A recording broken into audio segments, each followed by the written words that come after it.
esta noche con el maestro Vicente Espinojara.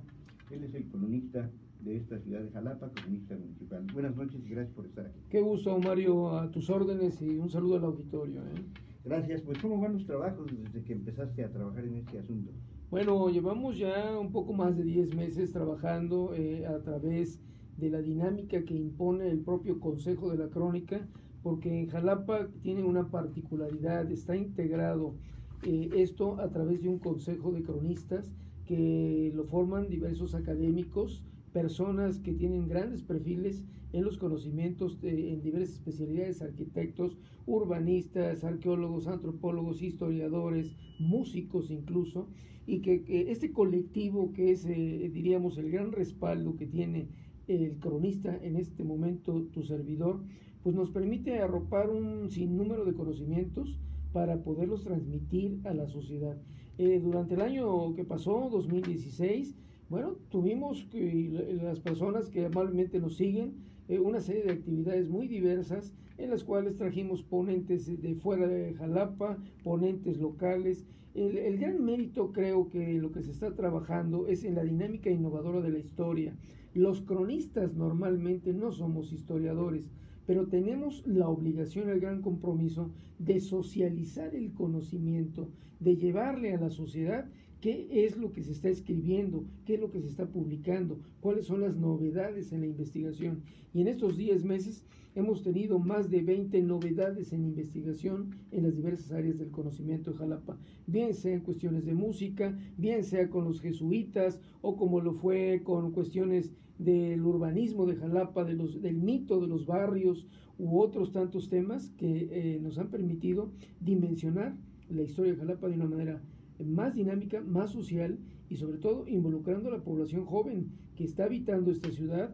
y que debe de tener primero que nada el conocimiento para que además esto le traiga como un adicional el orgullo de sentirse jalapeño, habitante de esta ciudad, y la identidad que fortalece el que tengamos un arraigo con nuestra región, con nuestra ciudad capital, que sin duda alguna pues tiene mucha historia que compartir, no nada más al interior de Jalapa, sino con el resto del estado, que implica también la dinámica que es la capital, que es la sede de los poderes públicos, y que esto también es historia y es cuestiones de contemporaneidad, desde la toma del Palacio de Gobierno el pasado mes, que ya es un hecho histórico, claro, que ya es un hecho de la crónica diaria de Jalapa, hasta, bueno, podemos regresarnos hasta cuando pasó por aquí Hernán Cortés, ¿no? Y que dejó testimonio de que pasó y que fue recibido en estos pueblos, sin precisar Jalapa, pero que pasó por aquí, que fue bien recibido, hasta Bernal Díaz del Castillo, que ya dice que pasaron y que se detuvieron en la población de Jalapa.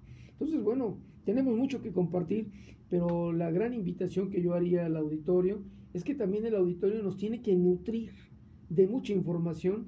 porque esto tiene que ser en dos sentidos: en el sentido de que todo el conocimiento que vayamos explorando enriquece a ambas partes y contribuye a consolidar, pues lo que decía yo hace rato, este orgullo, esta gran identidad de vivir en Jalapa, que es todo un honor, sin duda alguna.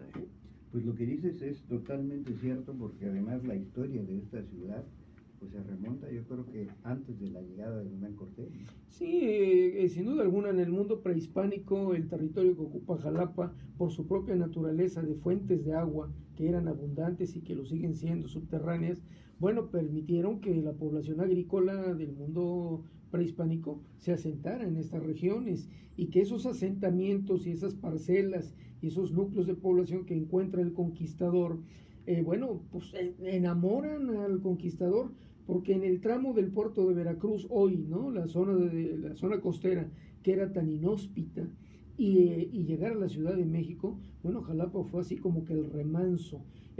para que ellos decidieran dónde colocar una primera orden religiosa, un lugar donde hubiera un espacio para recibir a los viajeros y que tuvieran un descanso, que se va a traducir en muy pocos años en las construcciones del antiguo monasterio de los franciscanos, que estaba dedicado a la Natividad de María Santísima, y que, bueno, estuvieron también los Hipólitos con un hospital para atender a estos viajeros que venían de Europa de 2 o 3 meses de viaje, que llegaban a Veracruz y que no era nada saludable, dicen las crónicas, y había que subirlos a un lugar donde hubiera diríamos, ese equilibrio natural, para que pudieran recuperarse y seguir su viaje a la Ciudad de México. Y qué mejor lugar que Jalapa, ¿no? Donde el clima sigue siendo bondadoso, donde la naturaleza es abundante y donde los nacimientos de agua y agua fresca, agua deliciosa, siguen siendo elementos de identidad y de formación. Y bueno, esto va a seguir transitando durante el paso de los años, y cuando vemos que nace Antonio López de Santa Anna, que es un jalapeño, que sin duda alguna es un jalapeño que se distingue por los hechos que sean, pues nace en Jalapa porque tienen aquellos hombres comerciantes o empresarios del puerto de Veracruz, tienen sus casas de descanso en Jalapa, desde que se están llevando a cabo las ferias comerciales en el siglo XVIII, pues ellos tienen en Jalapa sus casas de descanso para que en tiempos de mucho calor venir a Jalapa o mandar a sus familias o mandar a sus esposas para que sus hijos nazcan en Jalapa, porque son las mejores condiciones en salud. Y de tal manera que, bueno, Santa Anna nace en Jalapa, nuestro expresidente Sebastián Lerdo de Tejada nace en Jalapa, don Francisco Echeverría, hijo de veracruzanos y de un español, nace en Jalapa, ¿no? Entonces, bueno, son las condiciones. José Joaquín de Herrera, ¿no?, nace en Jalapa, que son los 4 hombres que, además de ser jalapeños, fueron presidentes de la República, y pocas ciudades del país pueden darse el gusto y la satisfacción de haberle dado al país 4 presidentes, como nuestro caso. Y ya no agregamos lo veracruzano, que se extendería un poco más. Claro, definitivamente, porque la política mexicana en unas épocas estuvo totalmente, ahora sí que cooptada por veracruzanos, ¿no? Sí, y bueno, fíjate que yo creo que una de las grandes aportaciones que Jalapa tiene es que desde tiempos muy remotos ha sido un punto intermedio entre la Ciudad de México y el puerto de Veracruz, pero un punto intermedio que se ha arropado en las diversas épocas de elementos que dan confort, que dan satisfacción, como es el arte, como es la cultura, como es la propia tradición del jalapeño, y el auditorio no se dejará mentir. Cuando estamos fuera de Jalapa, cuando estamos en otro estado de la federación y nos identificamos como jalapeños, de inmediato vienen palabras de elogio a nuestros grupos musicales, a nuestra orquesta, a nuestra tradición literaria, musical, creativa, a los artistas que ha dado Jalapa y a los grandes músicos que sigue dando, ¿no? Entonces, bueno, yo creo que todos esos elementos, estamos tan acostumbrados a vivir en medio de la cultura que a veces no lo valoramos en Jalapa, y nos damos cuenta cuando estamos fuera. Cotidiano, ¿no? Se hace cotidiano. Ya para finalizar, porque nos quedan creo que 2 minutos de tiempo, ¿qué le dice el cronista de Jalapa a la población en este momento? ¿Qué es lo que está haciendo el Consejo? Bueno, en este momento tenemos ya programadas nuestras actividades. Iniciamos hoy con una conferencia dedicada a un personaje de la historia local, que fue el maestro David Ramírez Laguañec. En el pasado mes de diciembre cumplió 100 años, era el centenario de su nacimiento, y no quisimos dejarlo pasar porque él fue cronista de Jalapa también y aportó una gran obra, tanto literaria como institucional, formando instituciones para formar historiadores.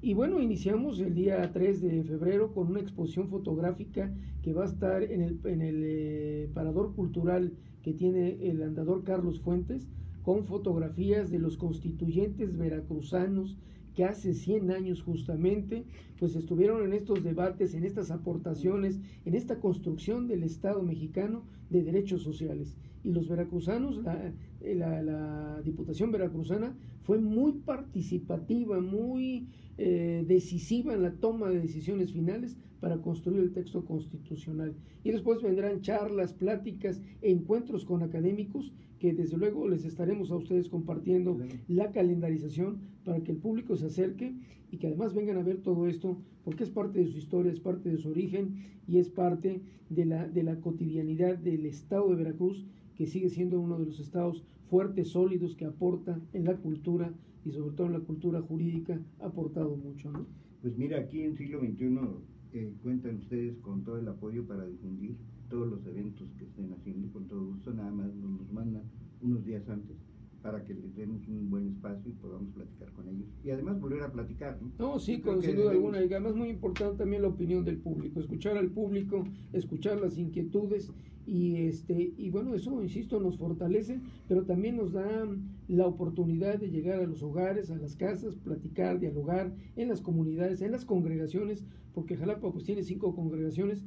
Y Jalapa no lo podemos entender al 100%, sino es también con el discurso de quienes viven en las congregaciones, claro, y congregaciones tan antiguas que tiene Jalapa como Chiltoyac, que es toda una historia, ¿no? Entonces, pues está la oferta, estamos a sus órdenes y bienvenidos todos los comentarios. Yo tengo un correo electrónico al que me pueden escribir, que es cronistadejalapa@hotmail.com, y estamos a sus órdenes. Fácil. Bien, pues maestro Jara, muchas gracias por estar con nosotros. No, gracias a ustedes. Por hoy ha sido todo, que la pase bien.